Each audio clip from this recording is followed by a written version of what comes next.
Good day, students. I am teacher Marcus, and today we will discuss about instructional decision in assessment. The major objective of educational assessment is to have a holistic appraisal of a learner, his or her environment and accomplishments. So what is a holistic appraisal class? Holistic meanings we see things as a whole, not just its parts. No? So we see the bigger picture. That is what the major objective of educational assessment is. No? We see things as a whole. No? Holistic appraisal. The educational assessment process starts in analyzing the criterion together with a teaching learning environment. It is done to determine the effect of the environment to the teaching learning situation, after which the kind of evidence that are appropriate to use for assessment of individuals are set. So this helps to determine the strengths, weaknesses, needs and personality characteristics, skills and abilities of the learner. It is clear that educational assessment encompasses the total educational setting and not limited to the teacher-student engagement. It is not merely based on a single aspect, such as taking a test and checking it, but in totality, it is the process of measurement and evaluations that are subsumed in the educational assessment process.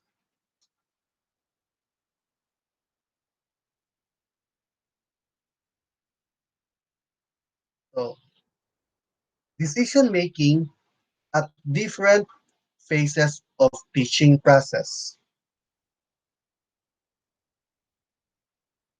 Assessment is constantly taking place in educational settings. So, di ba? We do assessments in a day-to-day basis as a teachers.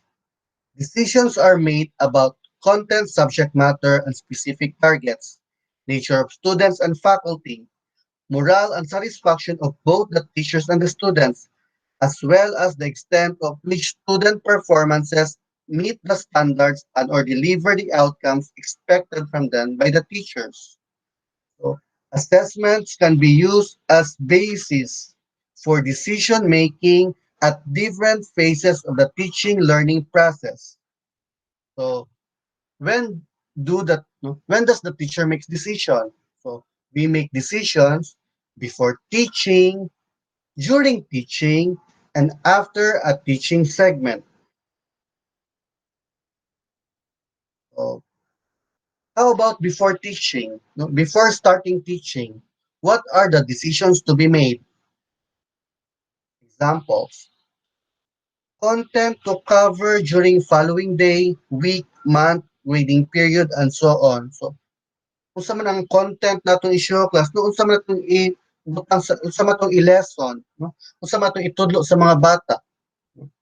Abilities of students considering the cultural background, interests and skills of students in planning the teaching activities, no? So, what are the capabilities of our students, no?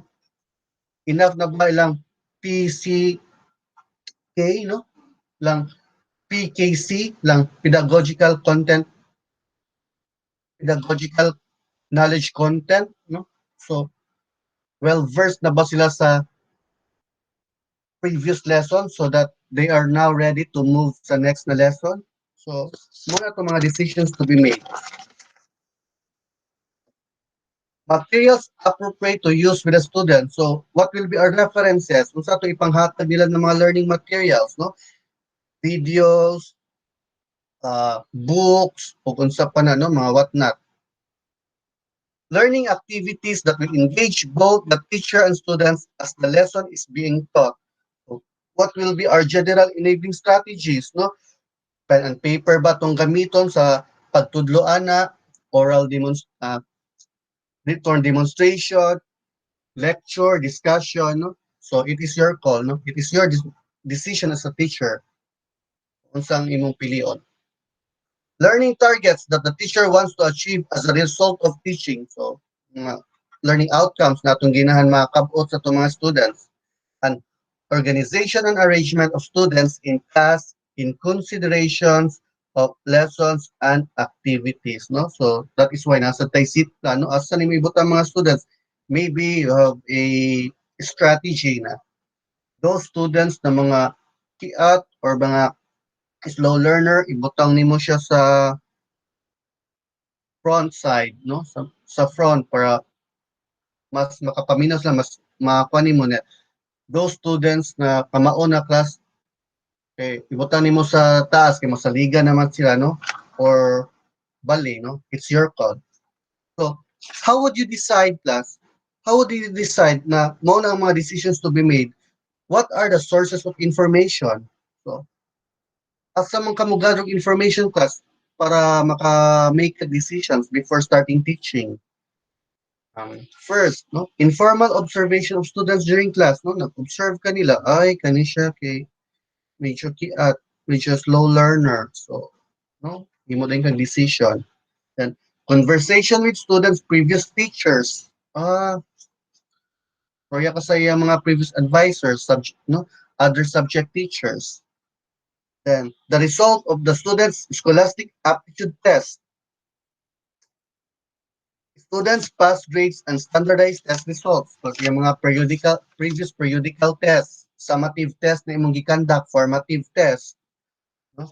And then knowledge of students' personal family circumstances, no? Kung na ba siya problema outside school nga naka-affect sa iyang pag-study o sasad na siya, di ba? So, those are the decisions to be made before teaching. How about during teaching? So, these are the decisions to be made by a teacher during teaching. Students learning on what and how the lesson is presented. Improvement needed to make the lesson work better. What feedback to give each student about how well the student is learning. No? So, it is important na, na during teaching, no, you give feedback to your students. That is why, no, it is better that as a teacher, sa man, you correct the papers, no? You check the papers of your students, the output of your students last on time, and then ihatag ni magbalik sa ilaha para maka-feedback ka sa ilahang output, and then from there, no, maka-critique ka, and then maka-advise ka for his or her betterment para maka-perform siya better sa class, no? Another one, the readiness of the students to move to the next activity as planned in the learning sequence. No? So during teaching, no, you will give a summative assessment. Pag kita nimo sa result, no, more than half sa class kay ni fail. So are they ready? Certainly not. So what would you do? No, it's your call, decision. No, maybe you need a remedial before ka mo proceed sa next na lesson or topic. So, how would you know, no? In order to make these decisions, class, kung sa mga mga source of information, so during teaching class, no, to guide us in our decisions during teaching, these are the sources of information. Observation of students during learning activities. Are they participative? Masikilom kayo, no? Silence, no, is not a good thing, class, no? If permi lang silent ang atong class, walay participation, duha ray meaning ana, either nakasabot sila sa yon kay mong topic, na bored na sila, or wa sila kasabot. Either way, students response to questions the teacher asked them. So if you give questions, follow-up questions, no, you can gauge kung unsa man lang mastery sa topic na imong gihatag. Observation of students interaction. Then, diagnosis of the types of errors the students made or erroneous thinking the students are using. No, how would you know this? Exam, no, by giving formative assessment during teaching. No, kita nimo. Look for alternative ways to teach the materials. So, during teaching class, no, what if during teaching dili ka makamove sa lesson, no, three times na na-fail ang students sa pen and paper, no, sige kag hata og test same na kuan, maybe, no, one way to look at it, no, sa source of information, maybe that student doesn't perform well sa pen and paper na exam, then give give the student class, no, him or her another kind of exam na dili pen and paper. Maybe, just maybe, no, because Howard Gardner's multiple intelligence theory, no, na basin dahil dili siya yang intelligence kay dili cognitive, dili IQ based, no? Basi maayo siya sa more on spatial, naturally. So, ano, no, during teaching, no, adjust kung unsa na type of test ang imong ihatag sa mga students. Kay if you would only focus on one type of assessment, then you're not that flexible enough, no? Dili ka, you're not practicing the 21st century skills. Then identify if there are students who are not participating and acting appropriately. So mo na siya, no? Those are the sources of information to help the teachers in making their decisions during teaching. So how about after a teaching segment? So what are the decisions to be made by a teacher? So mo ni siya class. How will students achieve the short and long-term instructional targets? Strengths and weaknesses to be given as feedback to parents or guardians of students.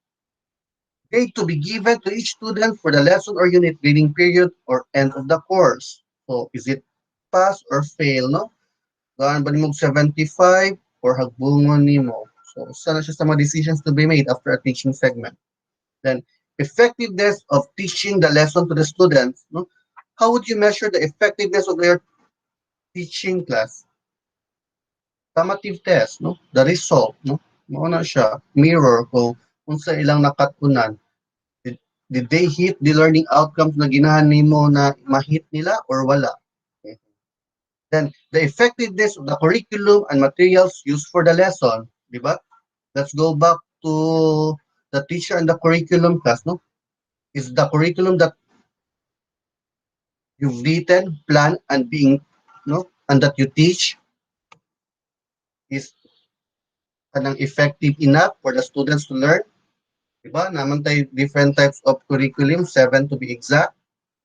So, the curriculum guide example, kay mo na siya example sa recommended curriculum. Then, kanang imong lesson plan, no? It is a testament of a written and planned curriculum. Once na imo na siyang gi-teach, may mo na siyang kaman, taught curriculum, di ba? Sa imong mga, no, together with your support curriculum nga imong mga reference materials, tas, no, it will make the students unsa man mo na siya ikuha, no, sa effectiveness sa imong pag-teach sa students. So, i-gauge nimo, is it effective or not? If dili siya effective, kung lahi ang gisyo sa mga summative o formative test, then make some necessary adjustment. So how would you know? How can you arrive to this, no? Kung saan man ang mga sources of information na maka-help nimo to decide after a teaching segment. So, mo ni siya class. Classroom test, projects, observation, interviews with students, their standardized test results, observation of each student's classroom participation, review each student's homework results, review each student's standardized achievement and scholastic aptitude tests, review information about the student's personal family circumstances, no? Apil ang outside school, basig naka-affect sa iya ang iyang kanang home status class, no? Kung unsa basig problematic ang students kay naay kanang personal problems at home. Then summaries of the class performance on the important instructional targets, no? Take a look of your kaning learning outcome. Nahit ba nila as a class or wala, no? Summaries of the class performance on the selected questions on standardized tests, no? Selected questions. That is why it is important for you na if maghatag kang quizzes or tests, no, summative test, na siya table of specifications so that mapito, ay, mo din kuan sila ni most of my class, no, failed to answer this, no, na they, no, na wrong sila ani nga man kay mao man siya nga topic o kaning number 64 kuan man siya medyo difficult din siya kay one day rami ani siya nag-discuss, no, na siya summaries of how well the students like the activities and lesson materials, no, naman jud tay mga biases sa mga students, no, if kanang mag-quizball kay active kay sila, no, kay group man. Pero what if kung individual ang assessment, Hilom kayo, best in conduct. Di ba? Then summaries of the class achievement and classroom tests that match the curriculum. So those are the decision making at different phases of teaching process class. No? So as teachers, we make decisions before teaching, during teaching, and after a teaching segment. So the list of decisions and possible sources of information that could be used as input in decision-making process is not exhaustive, meaning class, no, you have leeway. Dili na siya kanang limited to one choice, di ba? More can be included based on the teaching, learning, observation, and experiences during field study and observation courses. So, take all the informations you needed and from there, discern kung unsa among dapat buhaton. Ha? Based on what was presented, it can be inferred that there is a very close relationship between assessment and instruction. Kung nindot ka mo instruct, more likely, no, it is unsa man class, directly proportional daw sa assessment ang result. The data on observation and evidences and other sources of information serve as basis for the teacher to decide what action he or she needs to do to help the learner achieve the desired learning outcome. Note that data used may be from informal assessments such as observation from interaction of teacher and learner, and also through formal ones such as giving the actual case problem for calculation and what was mentioned in the above example. Because again, we see decision making, no, we see this, no, we approach this thing as no, the instructional decision in assessment as a holistic approach, no, the totality, no. So atong it encompasses kaning different scenarios of situations sa atong pag-teach. So we gather all the information and from there we make decisions. Ha?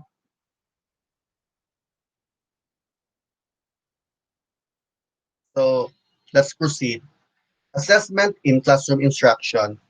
So Lin and Gonlon 2000 described the relevance of assessment in instructional decision by classifying the varied assessment procedures according to use in classroom instructions. So these are the following categories and purpose of each category. So we have four categories, that's no placement, formative, diagnostic, and summative.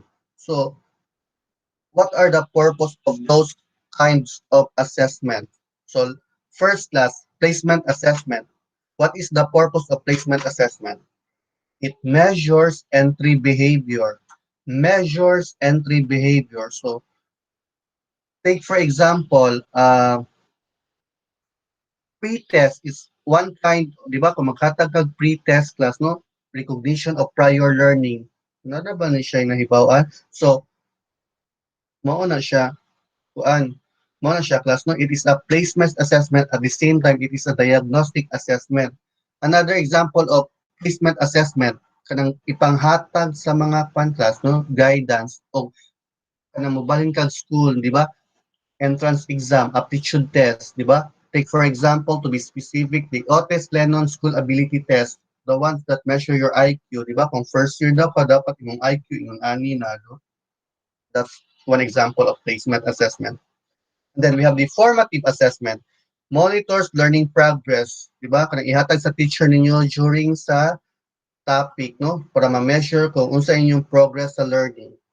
Then we have this diagnostic assessment, identifies causes of learning problems. So, take for example, your math teachers maghatag og MDAS na test sa mga elementary, no? Multiplication, division, addition, subtraction. Ay, kaning bata, kay bright siya addition, subtractions, but mag-result siya division of multiplication according sa results sa iyang test. So, that is one example of a diagnostic assessment. Then we have the summative assessment, no? Periodical tests, quizzes, unit tests, diba? These are the measures. It measures and of course achievement. So those are the four kinds of assessment class. Don't worry. So in chapter 2, we will further discuss these types, different types of assessment. So Lee 1999 said that informed decision making in education is very important because of the benefits it can bring about. Topmost of the benefits is the enhancement of students' learning and development. In addition, there is the boost on morale and feeling of greatness in knowing one's competence in the area of academic skill and self-worth, in knowing one's capability to function effectively in society. Mao na siya class, no? 'Di ba? That is why natin mga honor students para 'di ba? Mo na siya maka-boost og morale. Lastly, the affective side of the development is equally important, such as personal dimensions, including being able to adjust to people and coping with various situations that will lead to a better life adjustment, di ba? Cognitive and affective class, di ba? Cognitive, no? Sa IQ na nimo, bright ka, no? Taas ka, no? Academic nimo na achievement kay taas. But this affective skills nimo class, no? This is your EQ, no?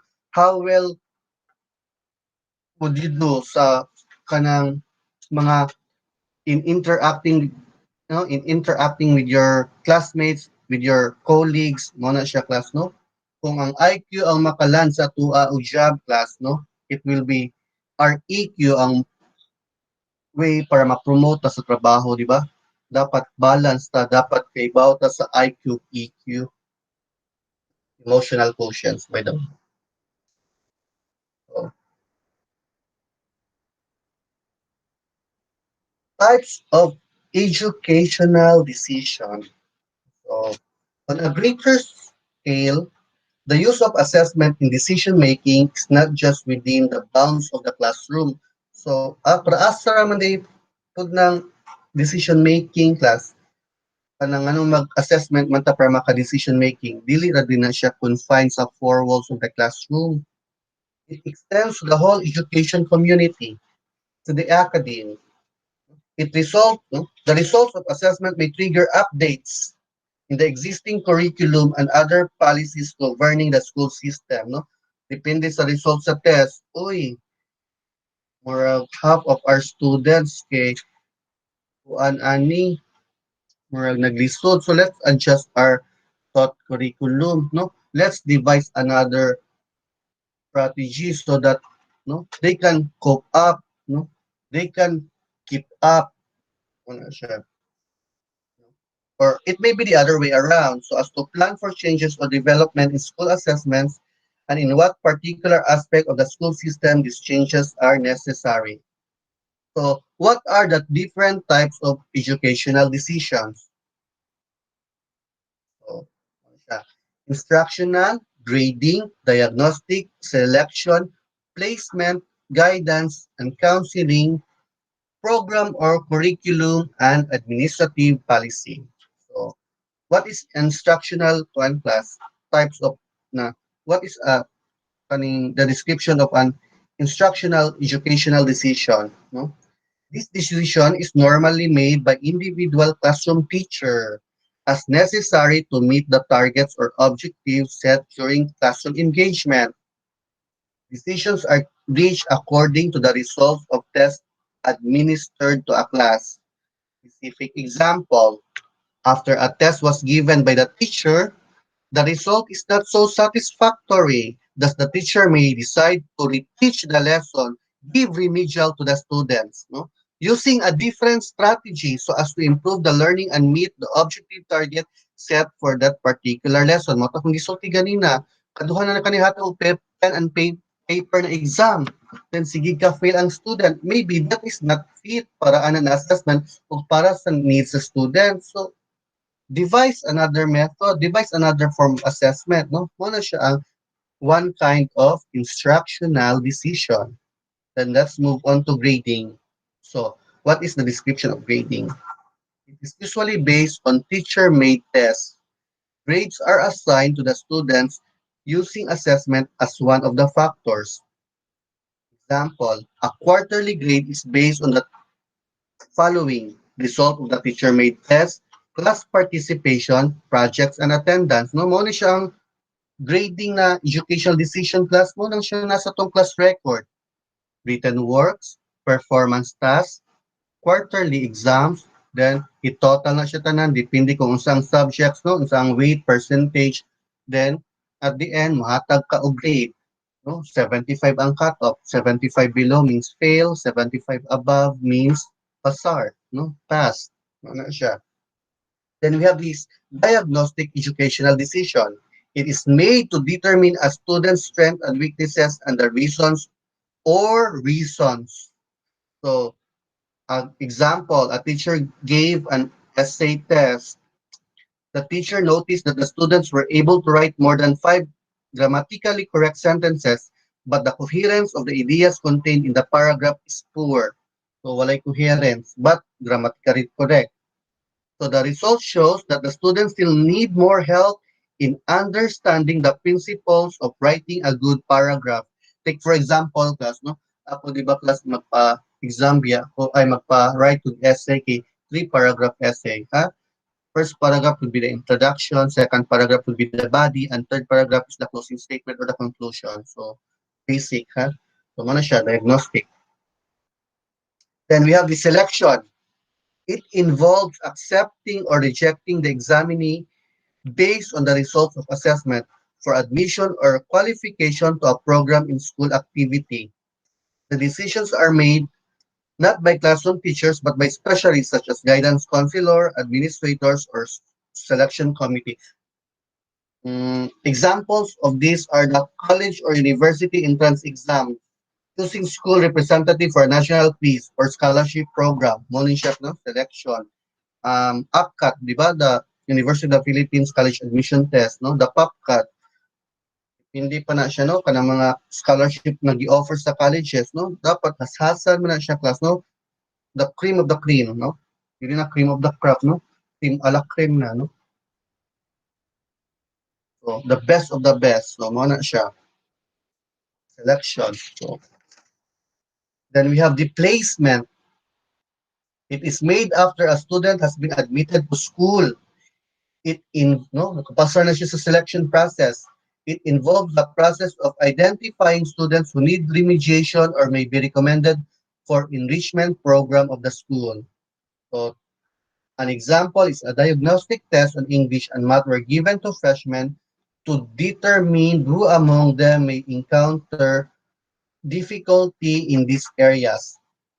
Those who will get a below average scores will be included in the remediation program to help the students cope with the lessons in English and math. Mo na placement. Another pod class kanang kuan atong NAT exam, no? National Admission Test. Some kind of placement exam, di ba? I-gauge ka kung asa ka mas better from high school class, unsa na career path imong i-take sa college, unsa ka nga strand, di ba? Kung high school ka niya, going to senior high school, usually there's a placement exam na imong i-take. So, to determine kung asa man ka nga track sa senior high school, are you fit na mo take sa academic na track, tech voc na track, sports, or arts and design? So, mo na siya, no? Another example of placement exam or placement educational decision. Then we also have the guidance and counseling. So it utilizes test data to assist students in making their personal choices for future career and help them know their strengths and weaknesses by means of standardized tests. So, same, mao ni siya, no? Na pagkasim ang placement of guidance and counseling, no? I-guide ka. Then, on the other hand, teachers may use the result of sociometric tests to identify who among the students are popular or unpopular, no? Sa guidance and counseling, na nga na, kanang murag open forum ba, or kanang kuan, no? Paswatan mo o kanang journal. So, how do you feel sa imong kanang class set, inyong classroom, no? Kisa man ang mga popular students, who are the bully, kisa man ang willing mo help per me, no? Kisa man ang mga students nimo na mutabang jud or kanang did not sweep, no? No? Guidance and counseling. Funny class, no? Placement is more on kanang after sa selection remedial, but no? National Achievement Test, NCAI, kay more sila sa guidance and counseling. Then the last one, no? Ay second to the last one is the program or curriculum educational decision. It is made not at the level of the teachers, but on higher levels such as division, regional, or national level. Mhm. So, based on the result of assessment and evaluation, educational decision may be reached to continue, discontinue, revise, or replace a curriculum or program being implemented. So that is why every year, usually, na ay mga exams na i-conduct, no? Um, in national levels, no? Sa mga high school students para matanon, is the curriculum being taught effective? Asa man ang mga strength, no? Both it is a program or curriculum educational decisions, but they use sa man diagnostic exams, no? Diagnostic exam para makita if the program or curriculum is effective or not. Need ba i-revise? Need ba i-replace? I-continue kay nindot or i-discontinue kay wala effect? So the decision, no? Example, the decision to implement the K-12 curriculum in order to avoid mismatch among graduates and the industry and to be at par with the curriculum implemented in the Philippines neighboring countries, no? O K-12 class, no? I am a full-time senior high school teacher dahil class. K-12 curriculum is made possible because of the Enhanced Basic Education Act of 2013, no? That is a Republic Act. Why man class mo kailangan man ta magkuan program of curriculum educational decision man ni isay nag-decision ani class mga specialist at national level. Why do we need the kanang mag-plus og 2 years na pareha raman? The answer is unsa man. Technically, no, wala sa atoa ang sayop, wala sa atoa ang fault, but naa sa global settings. Bisag unsa ka competent ang Pinoy kaya man kung 10 years sa ta, no, or 10 years of education. Ngano kailangan mang mag-12? Dili man i-accept sa ubang countries. Why? There is the Bologna Accord and the Washington Accord, no? Sa US class, nasa yung Washington Accord na if engineering students ka, no? Kung ginan ka mo proceed of engineering, dapat na kay mga prerequisite. Dapat mo na mo nakuha ng mga basic education na units. Same with Bologna Accord, no? So that is why, so that no, the Philippines can be at par with the neighboring countries or no, okay, because we are in the age of globalizations, no, we have to keep up. That is why, no, nag-plus ta og two na additional years atong basic education, no. Albeit, no, different siya sa junior high school na setup. Why? Because the senior high school is divided into four tracks, no, as I've said before.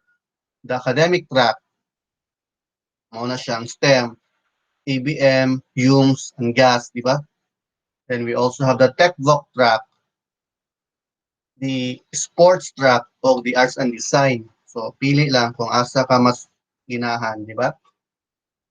Lastly, class, no, we have the administrative policy.